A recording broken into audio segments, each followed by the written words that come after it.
স্নেহের ছাত্রছাত্রীবৃন্দ, অনুষ্ঠান তো শেষ, তোমরা সবাই উঠে যাওয়ার জন্য ব্যস্ত বুঝতে পারছি। আমি আর বেশি দীর্ঘায়িত করবো না। আজকের দিনের বিশেষত্ব, গুরুত্ব তোমরা সবাই বিভিন্ন শিক্ষকের কাছে তোমরা শুনেছ।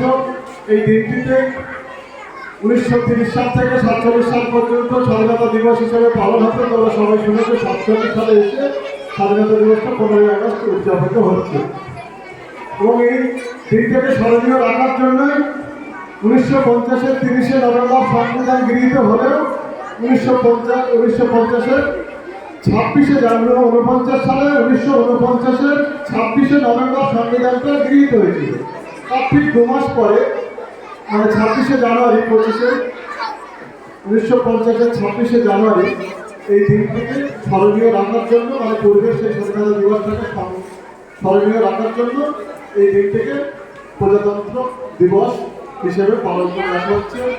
এই দিনটিতে ভারতবর্ষে আমরা যে বিভিন্ন সুযোগ সুবিধা, অধিকার, গণতান্ত্রিক অধিকার, মৌলিক অধিকার বিভিন্ন ভোগ করছি, সব কিন্তু এই দিনটিতেই কার্যকর হয়েছিল।